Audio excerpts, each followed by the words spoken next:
Okay, welcome, Brady Roark. How you doing? Doing good. Happy to be Doing here. good.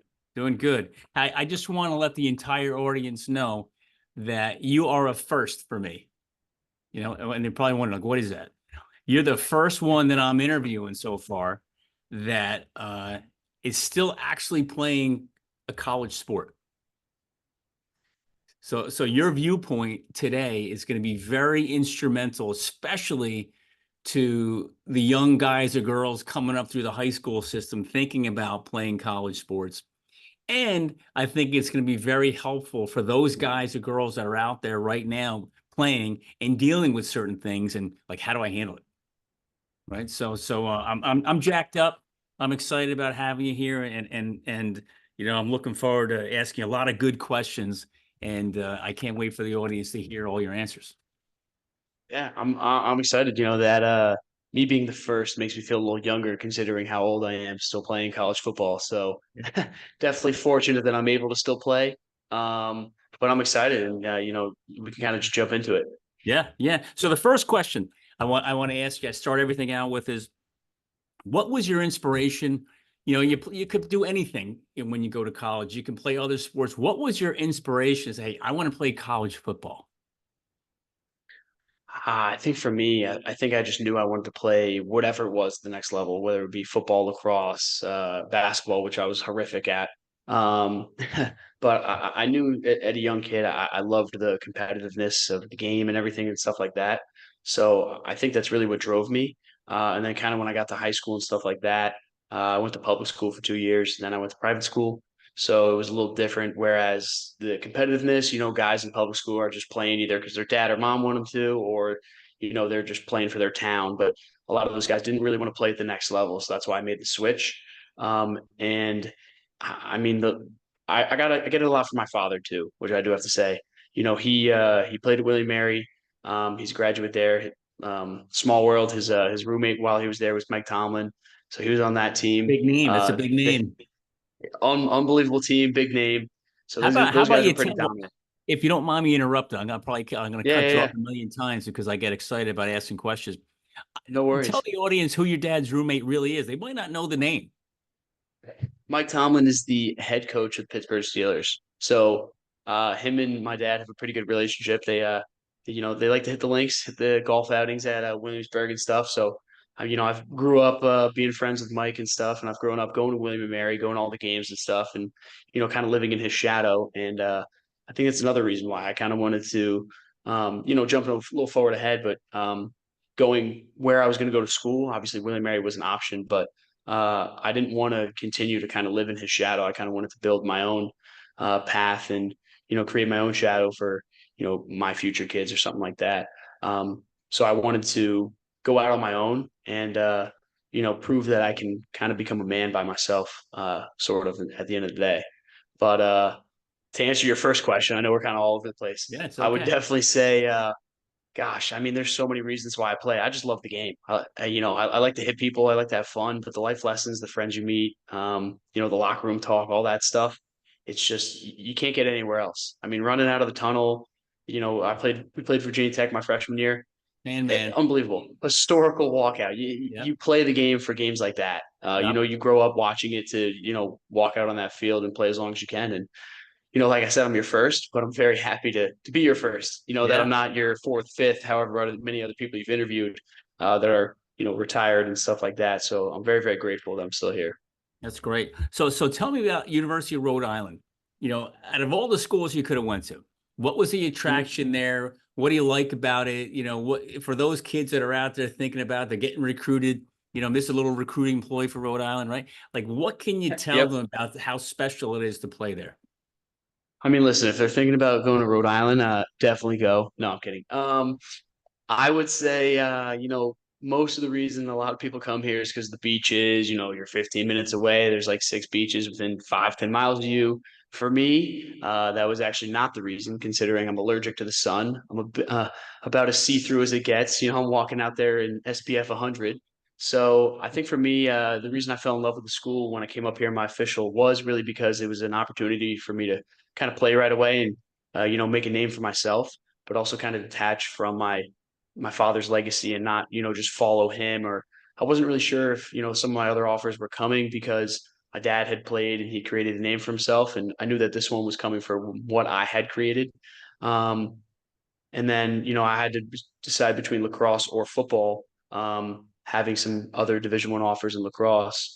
But for me, I really couldn't, we went out on a high note in high school, state championship, all that fun stuff. But for me, I couldn't give up the glory that comes with football and then the life lessons and the lifelong friends that you meet on and off the field. There's no other sport out there where every single kid on the sideline or on the roster is going through the same thing as you.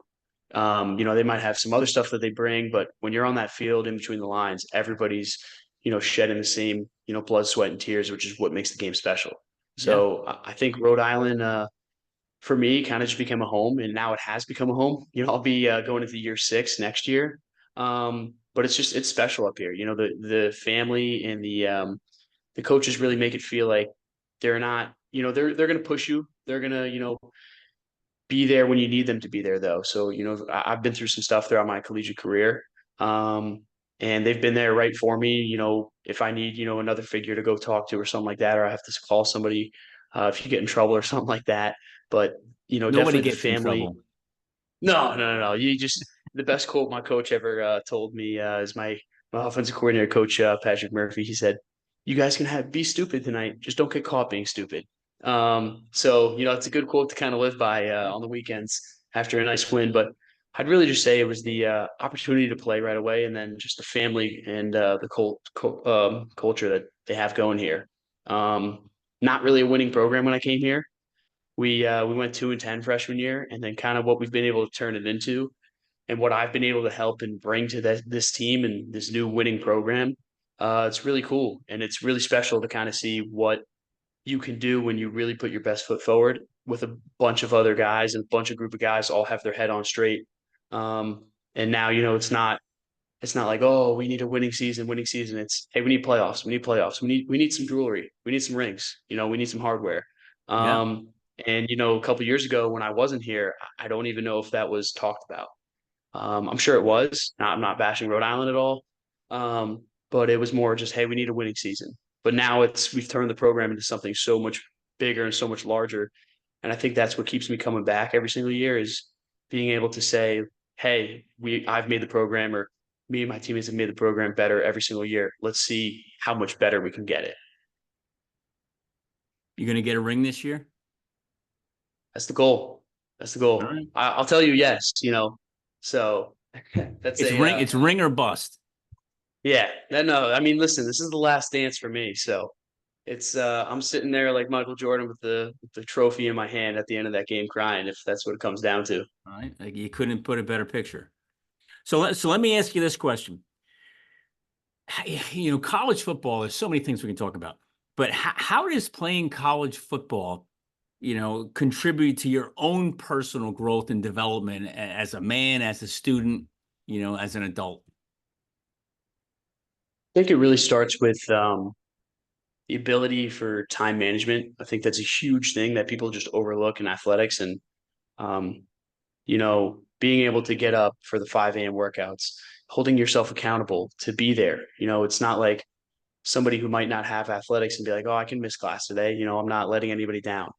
Where, you miss that 5 a.m. workout, you're letting not only yourself down, but you're letting 100 other guys down who are counting on you and depending on you to be there and lead them in some cases. So I would definitely say time management, being able to, you know, handle full task and a full day of just hectic craziness. You're going from workouts to practice to class to lunch, and then you got to make sure you get enough water and all that in. Then you're going to meetings, then you're going to study hall. So I would definitely say time management, but also another thing that I think gets overlooked a lot. I would say the life lessons that you just learn from, the coaches, players, and stuff like that. Whether it be having teammates who have gone through, unbelievable adversity and just being able to be there for them, or going through it yourself and creating that brotherly bond with your teammates. I think that's something that you can't teach and something that kind of just forms in the locker room. But also, just the stories from the old coaches and stuff when they played.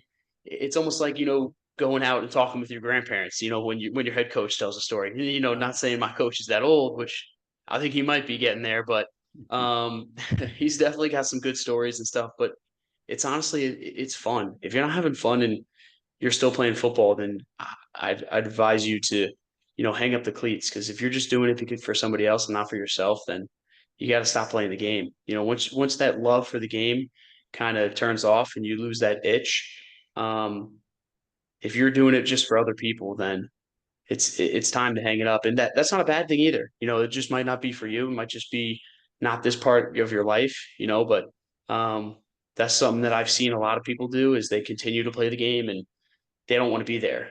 Right. And it sucks to see that because they fall out of love with the game. And it's hard to watch those people go through the same thing as you and not love it. Like you have to love the grind. Oh yeah. You have to really love what you're doing, because at the end of the day, Division 1 sports is a full-time job. I'd say Yep. even D2, D3. I have respect for everybody who plays sports in college. But it's a full-time job. And if somebody tells you it's not, then they just didn't play sports. So Yeah. uh But football is a tough sport to play if you don't love being out there. Right. yeah, It's yeah. the pain, the anguish, the sweat, the tears, everything we can line up. Like you gotta love the process, love the game, and love the outcome, win or lose, to be out there. You really do. And I think the thing that nobody realizes is the amount of sacrifice that people give up. And that's a thing that um comes later in life, like some of the big decisions you have to make, whether you're a father, uncle, husband, some of those big decisions that you're going to have to make later in life. Same thing, in football. All your buddies are going out on a Thursday night drinking at the bar or whatever. You got to be up at 6 a.m. the next day. Are you going to go out with them and be hungover for practice and not make the time and, walk around like a bag of doo doo, I'll say. But, or are you going to, take the sacrifice, go to bed early, make sure you're there early, warm it up, stretching, being there for your teammate. I think the hardest thing is, being older now in the eyes of an older guy, is being able to go into the same building every day, doing the same exact thing at the same exact level of consistency, but each day getting 1% better. And even when you feel at your absolute worst, you know that guys are watching you just because you're older. You might not be a good player, you might not be the man, captain, anything, but you're older. So guys are looking up to you. So regardless, you have to go in how you're feeling and put on. Because if you don't, then everybody else is going to start to slack a little bit. Everybody else is going to start to fall off a little bit. Um, but yeah, I know we kind of went a little off topic with the Yeah, that's questions, all right. but But but football just gets me going. yeah, and you talk about the fall off, right? Especially if you're one of the top guys on the team, Brady, if you're one of the leaders on the team and you start to fall off, everybody sees it, Yep, right? And when they see the leader fall, and everybody else thinks, well, then it's okay to fall, like you said. And 100%. this sounds horrible, but the freshman doesn't have any shot at playing right now, when he's falling a little bit, nobody sees it. Yeah. But the job of the leaders is to find the freshman who's fallen and pick them up. Yep, You and be know, that big brother for him, right? and really take that kid. And I was fortunate. I had a really really powerful, strong room my freshman year. Guys like Caleb Warren, Joe Kenny, kind of took me under their arm and showed me the ropes. And I got to really learn from two guys that were all conference, all Americans.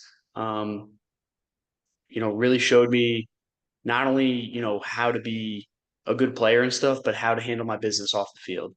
Yep. How to mature in the right way. It's more just about being a good player. It's, are you a good person? Because at some point, and I tell everybody now because I'm getting to the end of it, and it looks like, if I think about it, I feel like I just snapped my fingers. Here I am, senior year at this point, but it goes fast, and football is going to end at some point, and it's like, don't look back and have any regrets.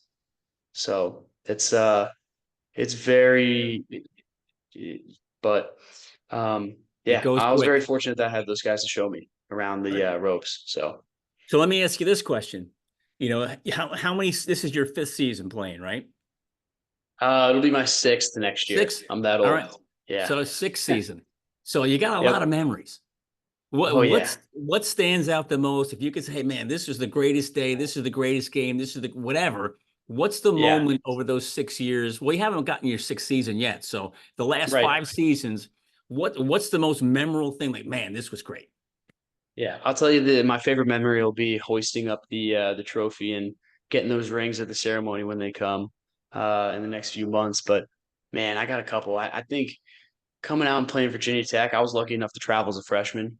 I didn't play much at all that game, but just that is a historic walkout to Yeah. the Enter Sandman and Yeah. coming out to that and seeing like I was like, wow, this is college football. I was like, I'm here right now. Like this is I turn this on the TV and you know order a bunch of food because me and my Yeah. buddies are watching it. Like I'm on the TV right now. Like this is what I grew up for. Yeah. They shut off the music, the fans start singing, and I thought I was flying. My goosebumps were so floaty. That was definitely one of the coolest games I've ever been a part of. I'd say my favorite game though, man, I'd say this year Don't was tell me fun. it was beating Maine. Don't tell me it was that. No, no, no, no. But beating Maine's always a great win. Especially when it's at their place. We haven't done that Oh, in a come while, on. so that was fun. That was a good one. All right. I will say though, I think I love beating on UNH, and we played them this year. They were ranked 20th in the nation. We weren't having a great season. I think we were. I want to say we had a losing record, honestly, at the time. And we ended up beating them at our place in overtime. And I ended up having a really, really nice play on the goal line for our running back to just walk right in. Had a sweet pancake block, so that one felt really, really good because I got some stuff for UNH. I don't like them. All right. I don't think um, anybody, we hated them. We hated them. well, listen, as long as we're on the same page, but I can't say I like Maine anymore. So, Easy you guys now. are safe though. You guys are safe for right now though. Okay. All right. So, uh, so, so let me ask you this then. You got these great memories, right? How do all these memories, how does all this experience playing football, college football, how do you think that's going to impact your future when you're done? yep. Think, man, I want to say that it's going to set me up and give me opportunities that I wouldn't have had if I wasn't playing football. Or, I mean, let's look at me and you. We connected through LinkedIn and stuff, started talking. Next thing you know, you played at Maine. What a small world, right? Yeah. And we just went story for story for story. Um, I think that kind of just goes along with the game gives you more than just football. It gives you lifelong connections and stuff like that as well. Outside the lines and off the field. Um, I think the game's so much bigger than what people think it to be. I think it's constantly growing, but if you talk to somebody who played football, no matter the division, anywhere, you're going to have an immediate connection to them, Yep. whether it be you guys had Hell Week in camp or, you know, he was an offensive guy, defensive guy, had an injury or something. I think it just gives you the opportunity later in life to connect with people and kind of create, a relationship with really anybody. Right. Um, I'd also say that you're able to create a connection with really anybody that's been through any type of adversity in their life. At some point in your career, you're going to face it. If you haven't, God bless your soul. You've had a pretty good career, but at Yeah. some point you're Very going to face few. some sort of adversity. Yeah, whether Very it few. be an injury, somebody in your family, a loss, a teammate, even now, as terrible as that sounds. I mean, that's something you've seen recently. A coach leaving, transferring. It's just an emotional roller coaster. But I'd say that the memories really set you up just to, kind of grow the game and spread your knowledge and stuff like that. But also just create lifelong connections and be able to really connect with anybody on the spot. Like I said, I mean, look at us. We're example A and B right here. Yeah. Um, totally connected. Didn't even know that, you knew I was an athlete, had no idea that you were an athlete or even played for Maine, connected right away. Um, and then, kind of just went from there. Yeah. But, Here we mutual are. respect for each other and all that. But yeah, I'll tell you one thing, the players were a lot tougher back when I was playing. I'll tell you that. listen, I know we talked about your guys 3 or 4 days, whatever they were. Just because we have washers and dryers now, we get to dry our stuff off, doesn't mean that we're not tough, all right? That's funny. So let me ask you this. If we go backwards in time, you're in high school, you played at a big high school, big program, went to a nice Division I school, had a great experience. What can you tell the younger high school athletes? Forget what sport they're in. Just say they're just thinking about baseball, football, lacrosse, Yeah. basketball, whatever, guys, girls. What advice can you give them about preparing for that next leap? I would say honestly, if they're afraid of something, um, they're kind of holding back from doing something that either A, because they're afraid of failing, I would say do it. Like, don't hesitate, do it.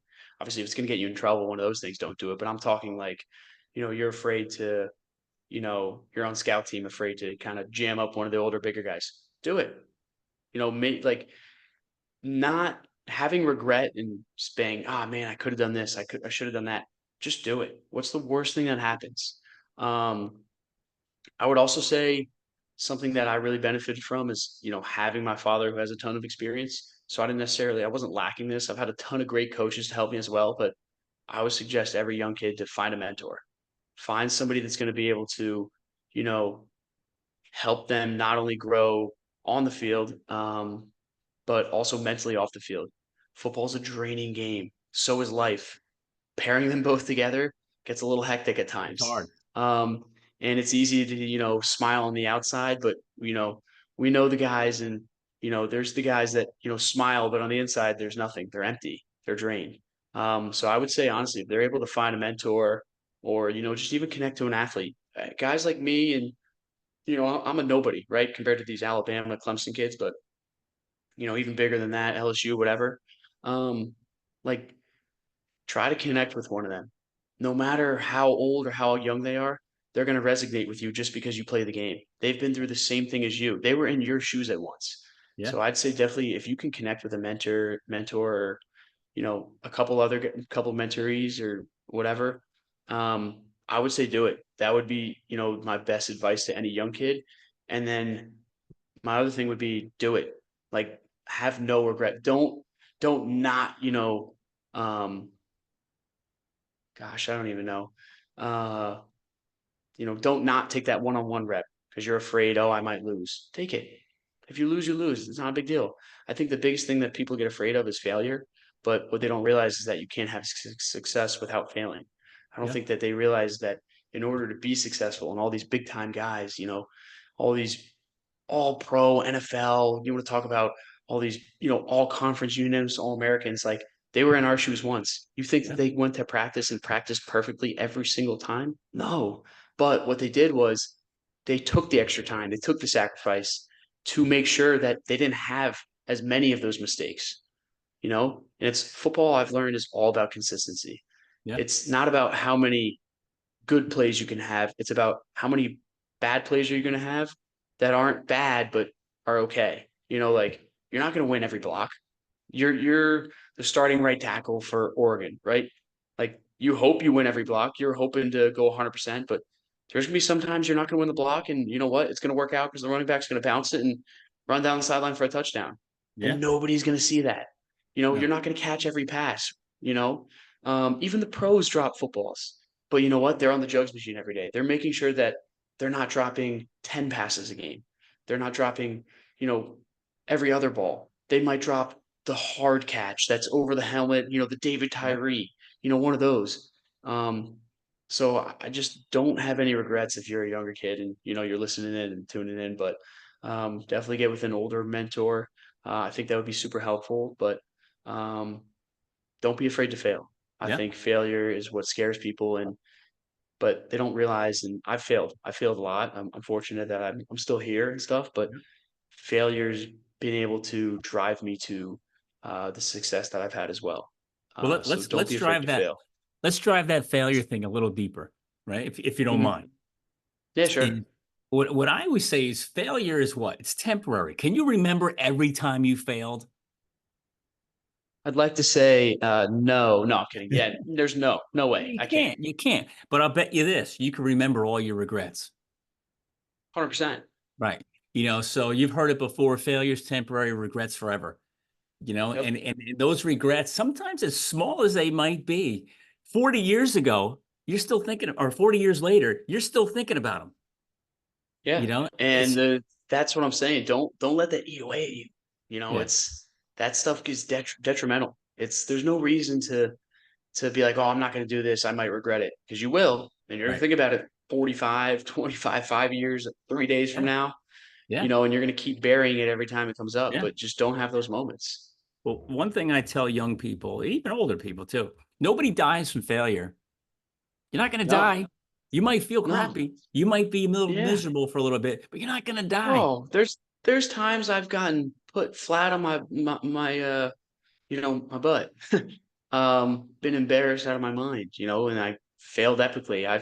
I've cried after losses, or been so miserable because of how bad or embarrassed I felt. But that's only driven me to be more successful and want it more and want to never feel that again. But you have to feel that in order to, never want to feel it again. If somebody tells you they've never failed, then there's no way that they've been successful unless everything's Right. been handed to them. Because in order to be successful, you want to go, wow, I never want to fail again. Mainly because that stunk. Like I Yeah. never want to feel like that again. Right. Whether it's, whatever's happening or whatever is failing in your life or whatever you failed at, right? But the reason that guys are so successful in the game of football is because they failed and they've been like, I'm never getting embarrassed like that, or I'm never going to feel like that again. Um, and it creates that unteachable drive within people. Yeah. That's huge. That's huge. I want to back up again. We're going to keep going backwards and forwards. But you said something before about some of the guys where, hey, sometimes there's nothing inside up here because of Right. the way they're feeling. And I would call that burnout, right? I Oh, mean, yeah. in your years at school, playing, have you ever got to a point sometimes like, man, I'm just burnt. I don't know if I can take anymore. It's weird. I haven't. If I had, then I probably wouldn't have taken my fifth and sixth year. But um, for me, I've always just been like, I want more. Like it's the last game of the season. And I'm like, I'm heartbroken. I'm like, wow, that went fast. Like I take it for granted how fast the season goes and stuff like that. How fast my career's gone. I've been playing football. I'm 23 years old. I'm sure I had a football in my hand when I popped out the womb. I wasn't necessarily playing, but it's been in my life for probably 18 years. Um, but I've seen the burnout, and it's sad to see that. I just had a teammate who recently just medically retired and stuff, and stepped away from the game because he's on his third knee surgery. Right. It's terrible. Um, You can and see it in it's their eyes though when they're burnt out, can't you? Yeah, 100%. They don't want to be there anymore, Yeah. and it sucks because those are the guys sometimes that wanted to be there the most, Yeah. but the game's been taken away from them through injuries, through family loss, through mental health issues, and all that stuff. And I've seen it in my family. The game, being ripped away from people, and I've seen it with a numerous number of my teammates, and it's heartbreaking to see that because you've never been in their shoes and you hope to never be in their shoes. All you can do is just kind of be there for them. Um, and it's heart wrenching to kind of see that. Yeah, it's But tough. the burnout's terrible. I personally, I've never experienced it. As tired, as drained, as cruddy as I'm feeling. I've always been like, Let's go. uh, just yeah, like I want more. Yep. Whether it's even my finger this spring broke through the skin, whatever. I'm Ugh. sitting in the doctor's office, like, hey, how soon can I get on the field? Like, can I pop this back in right now and go back out there? Like, it's practice. Yeah. That's not like the tough guy attitude. That's just because I want to be out there and I know it's coming to an end. And Yeah. that's something that's really hit me recently. Is like I know how fast it's leaving my life and how fast it's slipping out of my hands, and it's like Yeah. you have to take every play like it's your last play. Yeah.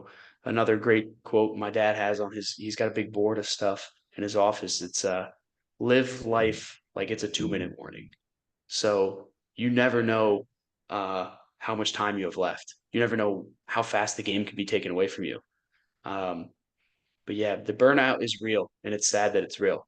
Yeah. And it comes from a numerous number of things. Yeah. So Well, let's talk about your finger, right? Because I know you sent me the picture when that was, a couple weeks ago. And I'm like, oh, yeah, it's fantastic. But let's talk about injuries, right? Uh, talk to the guys that are the audience that's out there.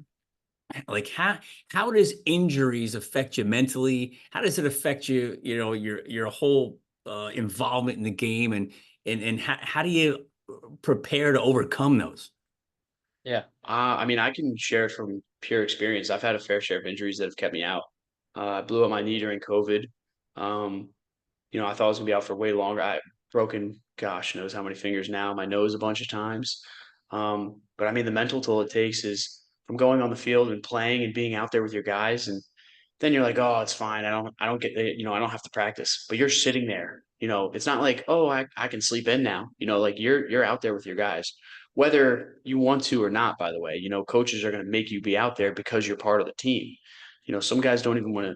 They're like, oh, this might be a little sweet vacation. No, no, no. Um, but man, it is. It's. I would never pray for an injury on anybody. Um, and I think the most heart, wrenching part about injuries is that you don't know how long they're going to be, and you don't know how bad they are until you have them. I always remember I'm like, oh man, this guy blew out his knee. That sucks. It sucks. Like I feel bad for him.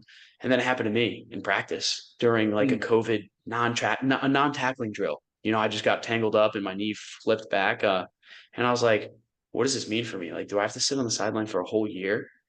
Um, the mental battle that you go through is just, Well, do can I we keep drive? playing? Yep. Can we drive that a little bit? The Oh yeah, the yeah, the yeah. mental battle. Let's talk to the audience about you blew your knee out. You didn't know like right that's you probably your first question is how bad is it? Oh my God. Then you Well, they go to the told me it was a doctor. sprain, so I Yeah. was like, All "Oh, I'll right. be back in like 4 weeks." Yes. Yeah, see you tomorrow, right? But so Yeah, you're in the doctor's office. The doctor says, "Hey, Brady, whoa, this is a lot worse than we thought." right. Talk about that. How do you handle that? And what was your mental state around? Well, how long is this going to take? What do I have to go through? And can I come back to what I was before? How did you handle that? 100%. For me, it just was really trusting the process. So when I hurt my knee, they were like, blah, blah, sprain, got MRIs, all that. And they're like, whoa, whoa, way worse than we thought. We need to operate. Like, let's say it happened on a Friday. I think it was actually a Halloween weekend. I remember this. They were like, we need to operate on a Tuesday, like pick Oh, an appointment time. And I'm like, whoa, what do you mean? Like, this is my first time having a big serious injury. And this is something I'll also tell a lot of younger guys when they play. Go get a second opinion. right. So they wanted to put like a 6-inch scar on the inside of my knee. My MCL had completely torn off, and they said that it had gotten caught up in my hamstring. And they had told me I had a partial PCL. That was it. I went to go get my second opinion. I was very fortunate. I got him with a great doctor, Dr. Gross in New York. He said, you don't need to have surgery on your MCL. Your PCL and MCL scar off. It'll heal in the brace. But by the way, did they tell you you had a torn meniscus? And I was like, no. He had the same MRI, same everything. So what he did was all he did was scope out my meniscus, and I was fortunate that I went from the couple month long injury to about a 2 month ordeal, 4 month ordeal.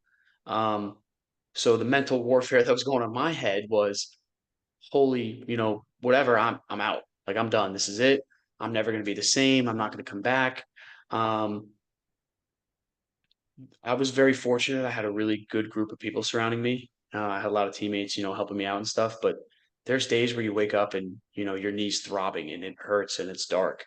But don't take on all that guilt and all that that darkness that comes with those injuries. Open up to people. People will help you. There is a lot of help out there, especially more now than ever. That was 2020, 4 years ago. There's more help than ever for mental health, and I think it's such a serious thing that people overlook, and especially for men, they're like, oh, just be a man, Yeah. bam, be a man, right? No, like, dude, go get help. Don't be Yeah. afraid. That Yeah. that goes back to another thing. That's don't be afraid. Don't be afraid of being that guy who needs to go get help. You know, I know a lot of teammates, and other people that are in therapy. I don't look at them or judge them any differently. I actually look at them more highly because they had, you know, they were able to go and do that, and that takes a lot. Yeah. they had the courage to go and do that. Um, for me, like I said, I was fortunate I never really got to a really deep, dark place because my injury ended up being a lot less worse than what it was panned out to be. But for like a week, I was like, I would sit in my room and just like cry. I was like, what does this mean? Like, is Yep. football done? Like, what is next for me? You know, like Right. I'm a sophomore, like junior in class, sophomore in the field. Like, does this mean I have to try to figure out classes? Like, am I going to graduate on time? Like, I'm thinking big pictures. Like, Yeah. not am I ever going to walk again, but like, am I going to be able to play sports in general? Like, I had no idea. I mean, a million things are running through your mind, and it's crazy because nobody has the answers. Yeah. Um, until you really, I started doing the PT and stuff. I had a great PT instructor, Mark Murphy. He's my guy. He really helped me out a ton. He was not only a great person, but he was a great PT guy, and that's how I was able to come back so fast and stuff. But don't be afraid to get help because Yep. it's real. Yeah. And even coming from a D1 football player, it's real. I've been through it. Everybody's been through it in some task, whether it's family, injuries, girlfriends, dogs, pets, family members. It happens. Everybody has Yeah. a connection to something. Nobody has not felt, grief or um, some sort of mental, handicap in any type of way. Obviously, some people are better at getting through it than others, but that doesn't Right. mean that that makes them any better. Some people need help and others kind of take on that band mentality, which I think, is great and all, but on the field, but off the field, put that in the back pocket. There's no reason Yeah. to, kind of keep forcing that down people's throat. And I think that's a serious thing. And I've had a teammate who really went through a great deal of mental health, and now he speaks and on it and goes to universities and middle schools and elementary schools. I won't say his name because I don't know if he wants me to mention him, but he showed me like there's more to life than Yeah. being uh than letting the mental um health issues win. You know, um, I've talked to some people that were in really, really, really dark places. They were thinking about the worst things possible, and then how they're able to turn around and then spread the message and have the courage to talk about what they went through. I think it's really powerful. Yeah. And I think it's something that needs to be talked about more amongst, all athletes, not just, football players, whatever, but all athletics. Well, let's So drive yeah, that a little bit. Let's drive that a little deeper. It seems to be like I'm driving a lot of stuff deeper with you, right? So, you know, you're the senior guy on the team, right? yep. Is there anybody older than you on the team now? There is. He actually just turned 24 today, so he's All got me right. beat by 3 months, All right. three and a All half right. months. Okay. That's it So, though. I'm number two. all right. So you talk about support, you talk about help. Let's talk about your coaches. Talk about the support that the school might provide to you, right? Maybe Mhm. school therapists or maybe send you a place. But let's also talk about the team, the camaraderie. You as a senior guy in the team, if you, when you were a freshman, you were, let's say having it down in the dumps. Did the senior guys come pick you up, pull you out of it? If so, how did that work out? And then now you as the senior guy, you see the young guys, they're going through some Yeah. battles, they're going through some mental issues, they're going through some injuries. They go, what do you guys do to help those younger guys so they're not left alone? The one thing I would say is definitely, as one of those older guys, hey, when you see those younger guys, take them in. Whether it's something as simple as, that I did with the older guys is invite them out to eat. That's the simplest thing you could do. Like some of these guys don't have a car on campus, right? You can't as a freshman at most universities, and it's sometimes in these dorm rooms, and you can kind of see the one I'm in right now, it's a little cave like, It there's looks beige painting luxurious. on the wall. Yeah, right.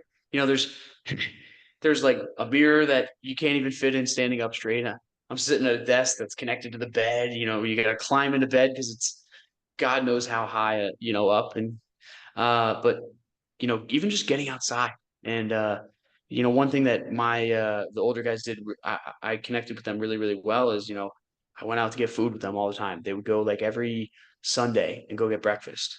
And they invited me to go along with them, and that was super cool for me. Um, they just invited me. I wasn't necessarily like close with all of them, but um, then you kind of start to come out of your shell, which is a lot of things I've seen. Like being one of the older guys now, if like we go out, like whatever, Buffalo Wild Wings right now has that sweet deal, Yeah. endless, boneless wings and French Yep. fries, right? So we're thinking about doing a big trip and talking to my roommates and stuff, all older guys, and we're like, let's invite some of the younger guys. We don't care. Let's go with 40 guys. Yeah. Who cares? We'll all sit at 10 different tables. But it's the fact that it's all just team building, team bonding, because you're only as strong as your weakest link. And if your weakest link is, a freshman who's injured right now going through it, then pick him up, help him out, be there for him, just be an outlet. He might not even want to talk to you, but that text just goes such a far way. Like I said, I had one of my teammates who just medically retired. I'm sure he's getting a million text messages right now from family, friends, whoever. But even that text that he probably doesn't want to see, I'm like, hey man, just want to know, I'm here for you.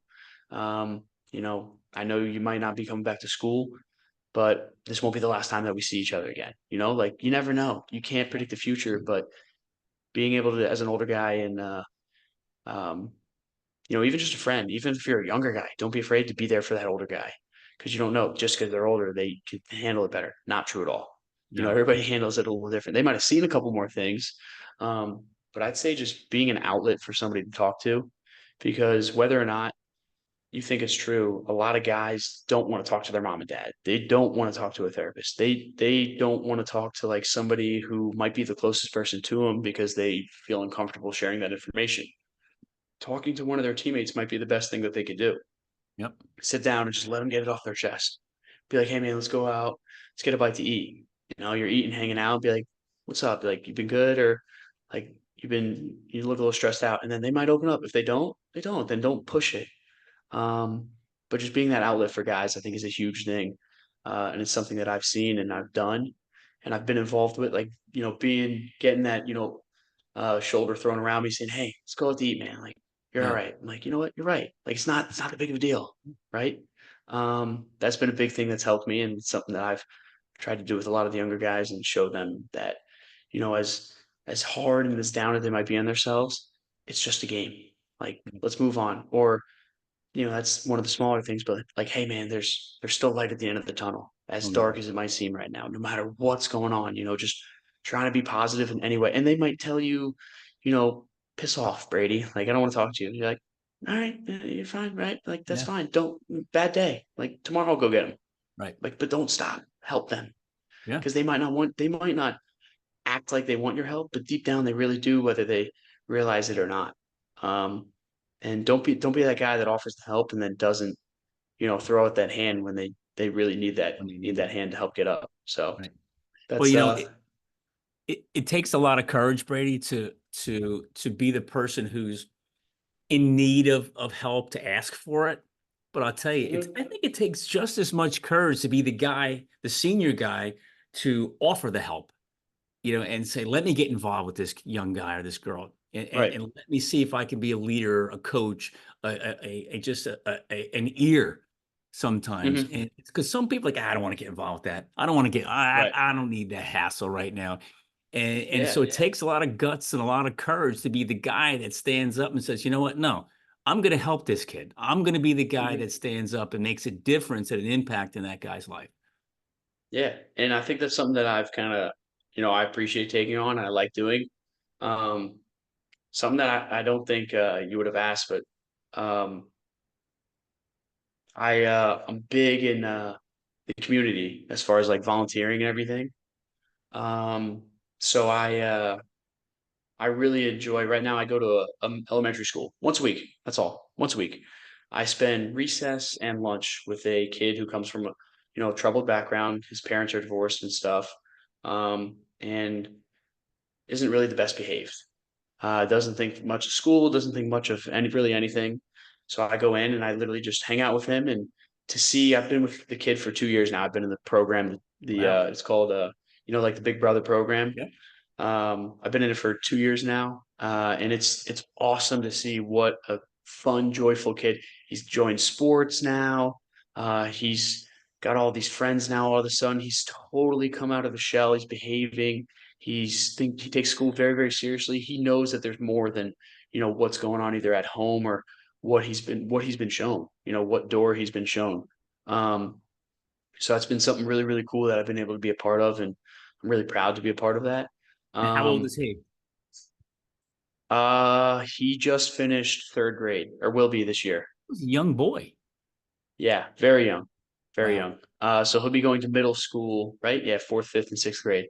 Gosh, I'm old. It's been a while since middle school, but Wow. he'll be going to middle school next year, and he's like, oh, like I'm nervous. He's gonna be the small fish in a big sea Yeah. again. But I told him, I'm like, you got nothing to worry about. Just be yourself, be fun, and you'll attract, other good people. You'll start to build a good circle. I think who you surround yourself with says a lot. Um, I think, people who surround themselves with bad people typically do not so great things. But Yeah. also, there are good people who just have bad people surrounding them. Yeah. And at some point, that's part of the sacrifice that you have to be like, I'm sorry, I just don't see eye to eye what you're doing Yeah. anymore. I have bigger things in my life going for me right now. Um, but that's something that I've told him. I said, surround yourself with good people. Because you're a good person. And it's been really cool, to kind of see his development and stuff. And then we do a Rhodey Reads program where we go in and read children's books. So we get a bunch of the football guys, rowing girls, soccer, swim and dive, everybody goes in, and literally for an hour you just rotate between classrooms reading Yeah. children's books. Um, it's a super cool program, and something that I've been able to see. Well, actually, gosh, I could grow on this a bunch because I was the SAC president, so we ran a bunch of events. But something that was super cool that we did. It was the first time we ever did it. We did a field night event. So we had every single player from every single team in our stadium, and we ran like little field game stations. So like swimming and diving ran sharks and minnows. The lacrosse team played like hungry hippos, where they'd have to like scoop up the balls, bring them back. Football did like a gauntlet drill, run through the Yeah. cones, throw them the ball. But we had, like we didn't have a huge turnout, but we had 40, 50 kids. And to see how happy they were and how Yeah. happy their parents were, that was just a little thing that we could do to give back to our community for what they do to us. And that's only going to grow our connection within the community. Um, and I could go down a whole rabbit hole with, Yeah. getting the community involved and stuff like that. But that's just something that I think has been super cool. And that's why I go back to the mentoring thing, because I've seen it firsthand and I can see how powerful it is. Being a kid who plays at Rhode Island, who's a nobody. I'm here ruining, which you'll realize in a couple of years, but signing their Jason Tatum jerseys. I'm like, you sure you want me to sign this? Like, whatever. Like, I have no problem doing it, but like it makes like every time I go to school, it's like they just want autograph, autograph. They don't care if you play or not. They can't. There was like 30 kids at UNH game. They got to stand on the sideline, stand in the stands. They're like, "Oh, come here for your glove." I gave them a glove, and it That's was like, great. they thought I was the best guy in the world. They were so happy. Their parents like, "Oh, thank you." And I'm like, you know what? Like I was in their shoes. I remember that. Like I remember going to a game that I don't even remember going to. Yeah. And it was pride, a nobody team versus another nobody team. But like I looked up to those guys, no Yeah. matter what level of athletics they were. And I think that's something that is super cool. And I suggest anybody listening to the podcast gets involved in is mentoring or just connecting with the youth and showing them that Yeah.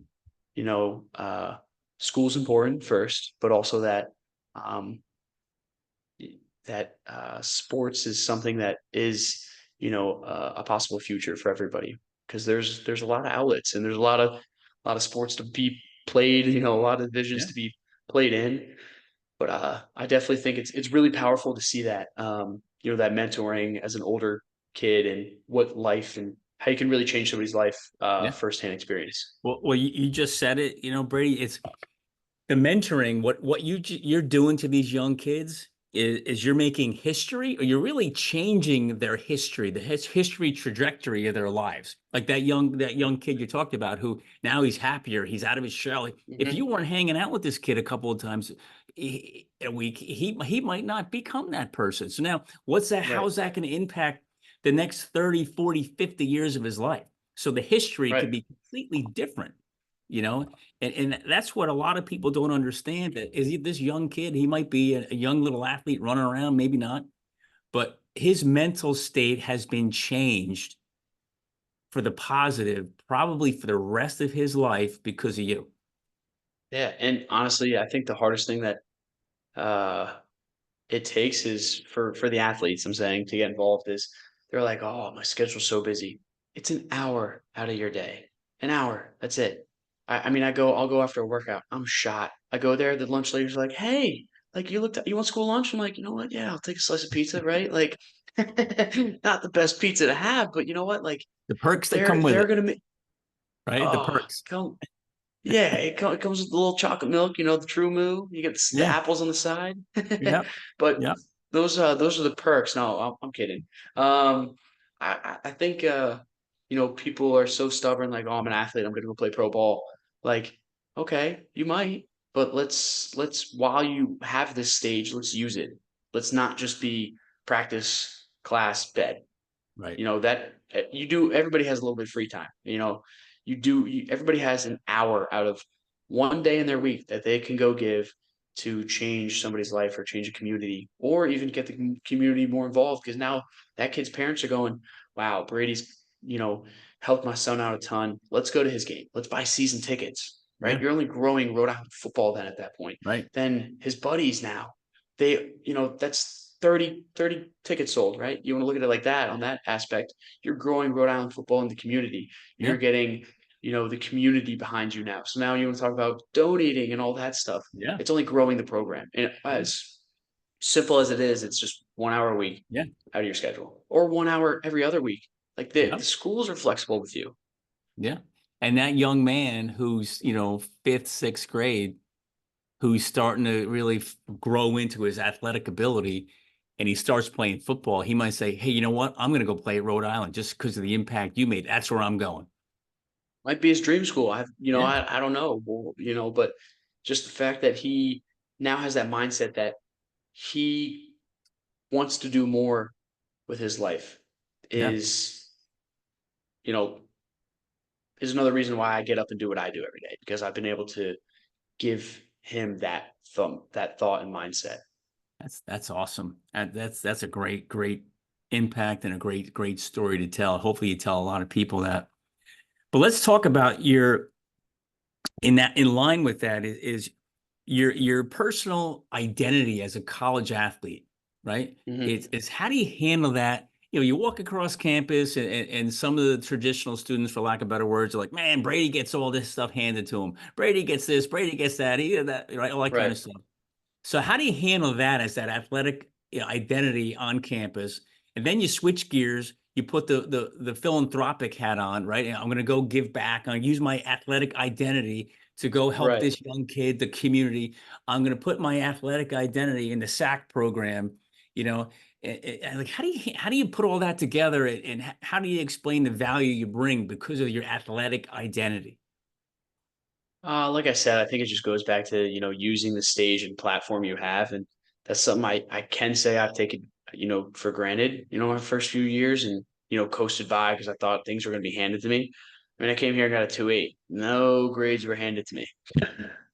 I didn't do great my first semester as far as school goes. So, there's tutors and all that available. But I think, it's all about how you take the publicity. I think some people don't want it. I think some people do. And it's how are you going to use it? Are you going to use it for good, bad, or are you just not going to use it at all? You know, um, Being an athlete on I'd say a medium-sized campus, there's like 16 to 18,000 kids here. Um, some people are gonna see you and be like, oh wow, it's a football player. Some people are gonna be like, oh, like there's another football player, like handed everything in life, right? Like you can't listen to everybody. Some people are just angry, you know. But I think the whole thing is people feel those certain ways because at the end of the day, there's a lot of people that want to be in your shoes, my shoes and stuff like that. And all you can do is just take everything that I'll say the haters say with a grain of salt, right? Because no matter where you are in life, athletics, business, family, right? All that stuff. Somebody's gonna have something negative to say. You got to be able to handle the negative comments and stuff, and um, work well under pressure. And I think that's one of the things that comes with the game is there's a lot of hectic times and stuff like that you're taught, you're getting throwing a million things at you in practice, so that when the game comes, it's like walkthrough, you Yep. know. But as far as being like a college kid on campus and people being like, "Oh, you're reaping the benefits," blah blah blah. Like, all right, dude. Like, maybe you're just jealous because you're not in my shoes, right? No, but um, I would. It's tough to say, but I just would say, um, use your stage however you want to, but don't not use it at all. Do something with it and Right. do something good. Because you're only going to have it for so long. There's going to be a point in time, whether you play 25 years in the NFL, 40 years in the NFL, that's fine. Let's say you're 70, right? You had an unbelievable career, not happening. But even then, the game's over. Right. So don't waste the time that you have to use the stage that you have, um, because it's going to leave at some point and you're not going to realize what you had until you take it for granted Yeah. later in life. So, You know, to the point you said before about, how some of the traditional students might look at you as you get things handed to you and stuff like that. What I would, a lot of colleges, their practices are closed. Like, mhm, the fans can't come watch, maybe once or twice they let them in. They don't let them into the gym. They don't let them into the weight room. They don't let them into the 5 a.m. workouts. They don't film any of that stuff for the public to see. right. I wish that, I know how, like, on the I think it's HBO, they have NFL Knocks or whatever it is, where they Hard go to Knocks. Yeah, yeah. Hard Knocks and they go to They're the actually camp. doing the Giants though, so happy to All see right, that one. there we go.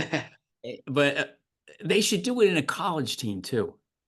Because to, Yeah. to let to let the students see, I know what you go through. I know Right. exactly what you go through. And that's the mutual respect. And that's why I said, what does the game give you? It's the Right, connections like this where we understand what each other have gone through. And right. you're right, football was way, way harder when you were playing. We're a bunch of, Don't want you you to know, forget that. I hear it every day. Don't worry. Trust me. I'm like, yeah, you're being soft, Brady. I'm like, Yeah. whatever. Right. um, but sorry, I cut you off. No, no, Apologize, it's but okay. It's just, I just wish that the public could see what you go through. Then they would yes, understand that you're not getting privileges. You're right. getting something that you've earned, and Mhm. you've earned by putting your physical health on the line every day. You Right. you could you like you said before, your game can end like that. Yeah. And it's one of the few sports where it's just so physical that your physical ability could be just taken away. Not forget the game, just your physical ability to walk can be Oh, like that. 100%. I mean, you Right. look at guys who have lifelong injuries. Speaking of Rutgers, Yeah. Eric LeGrand. um, yep, 100%. Yeah. Somebody right there. Like forever he will be in a wheelchair. Yeah. But that's something that he took on because he loved the game so much. Right. He knew that going into every single game, every single practice. And that's just, like I said, it could be ripped from you in a matter of seconds. Yeah. Um, but it's kind of cool that you mentioned that they started doing, I think it was like last year, 2, maybe 3 years ago, even like a hard knocks for college teams, but they're only doing the big time schools. Right. So being a smaller school, people are like, oh, you're not doing what they're doing. I'm Right. like, well, we are, You're doing the same thing. Yeah. yeah, yeah, same thing. And I'm not getting as much given to me. Yeah. So, Right. You know? uh, but yeah, I definitely think some people overlook the fact that we're up at 5 a.m. every day and we're doing exactly what they do, but also taking the sacrifice of, you know, not getting to hang out all the time, not going out all the time, you know, staying to a strict diet, not, living, the fun life every single weekend. Yeah. You know what I mean? Like the sacrifice that we put into chasing the diamonds that go in the ring from the finger. I mean, on the finger at the end of the season. So Well, a couple more questions, yeah. because I could ask you questions all night long. But talk about, let's go to the real positive stuff that Hmm. lasts a lifetime. And we kind of touched on it before, but talk about the plane trips, talk about the bus rides, talk about the locker room. Talk about the camaraderie, the team, the value you get from that, and what I know in high school it's one thing, you get a good chunk of it. But when you go to that next level, talk about how that just escalates and the value you get from that. That's just it's gonna last with you forever. Yeah, I mean, I'll tell you, it starts at the pasta dinners Thursday night in high school because man, those are good, and I still miss them. You know, because they were home cooked. I'm not complaining. Rhodey's got some good food too. Um, but you know, that's kind of the reason why I still play football is the guys. You know, it's a family outside of your family, and it's not like, oh, I'm just saying that to say that. Like these guys are cool. They're my brothers. Like, no, I would do anything for these guys. Like if my phone were to ring right now and we're in the middle of a Zoom call, like I'm gonna look down and text them back. You know, like those are my guys. If they urgently need me or something, like I'm there for them. Um, and I don't think, you know, people say that, but it's like with a small group of people, like 10, 15 people, they can say that for. I could say that for over 100 people that I played football with. Just because of the mutual respect of no matter what else is going on outside of our life, we're all going through the same thing. Right. We're all putting that heavy squat on our back, all putting the cleats on when, you know, it's 85 out, humid, you don't want to be out there. In my case, you know, smothered in sunscreen. um, but and it's just it's fun, you know, the friendships for life because of what you go through is it's an unbreakable bond. You know, those locker room talks and everything. It's just there's some characters I've been around, you know, um, and just the friendships you build. It's like a free friendship for life, right? Like, you know, if you get along with people well, you're gonna have a lot of friends on the team. Even if you're somebody who's quiet, you're gonna get along with guys on the team. Like if you're a person that is not a people person, you hate people, you're gonna have friends on the team. Yeah. Even as many of his friends as the guy who is a people person, Right. because you all go through the same thing. Yeah. You no matter like I said, no matter like he had class today for 4 hours, he had work after this, like right now we're all doing, you know, summer workouts, 6:30 in the morning, get out around like 9.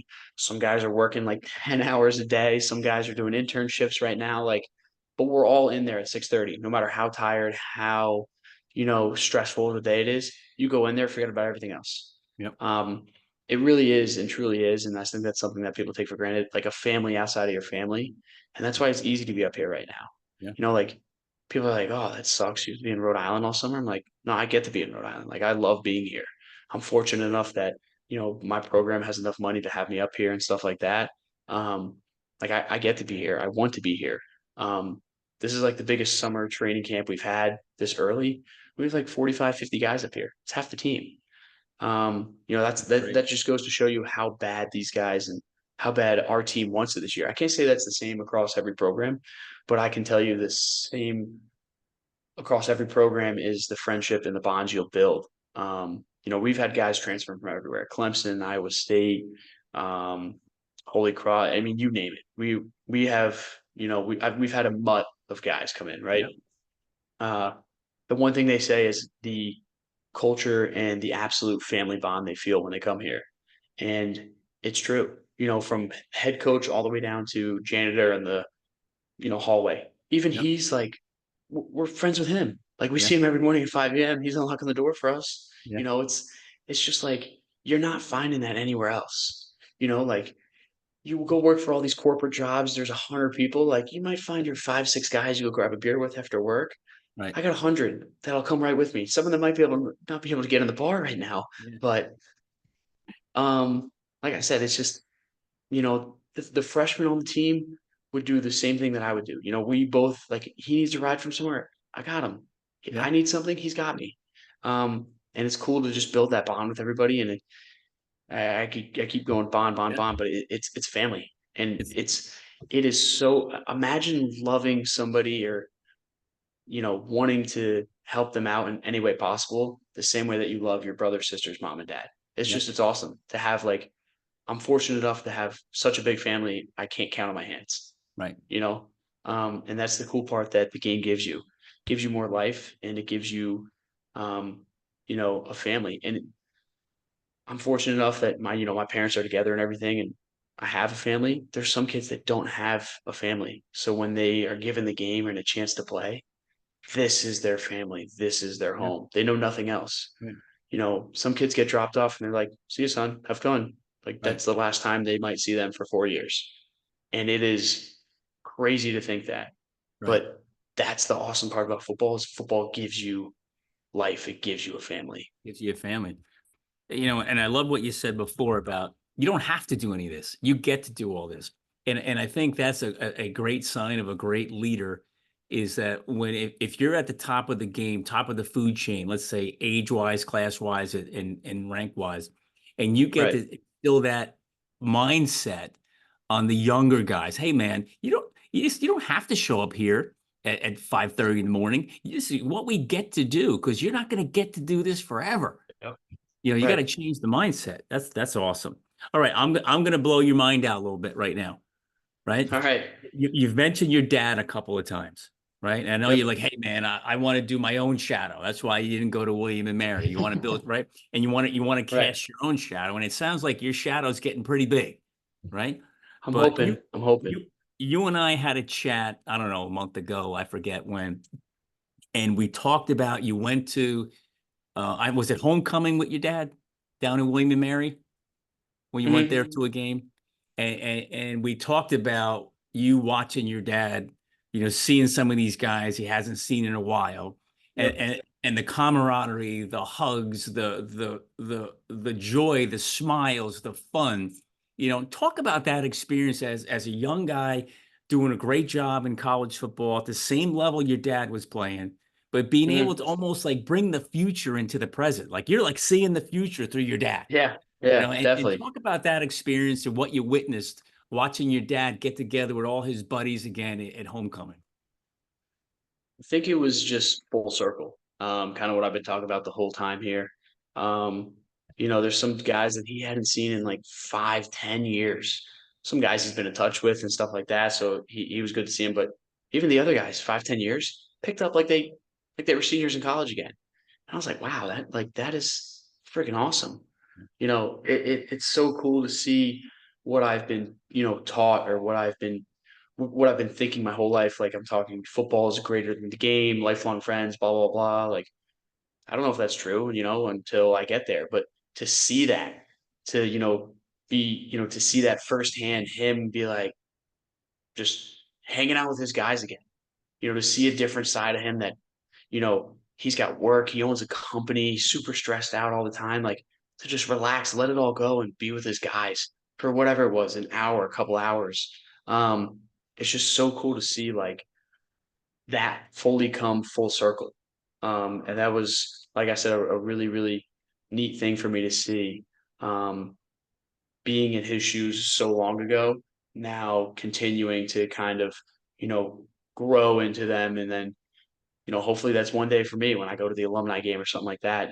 Same thing. I'll go back with my high school buddies and it's like pick up right where we left off. Like, hey, how you doing, man? How you doing? Oh, you got a girlfriend? No way. Congrats. Like, Yeah. let me see. Oh, she's super pretty, blah, blah, blah. Like, how's the family? Half hour of that, boom, back to just messing around and busting chops with the guys like we never left. Yeah. And that's a friendship that you can't break. That Yeah. is that is always something you'll have to fall on, no matter how tough times get. Those are the guys that'll always be there for you. Always pick up your call. Those are the guys who are going to be at your wedding that you want to share every life experience with. And it's super cool to see that full circle. Right. And just to be able to see that through your own father, right? It's one thing Yeah. if you went to one of your buddies and went into a homecoming with one of your buddies' fathers, and okay, could you? Right. But Right.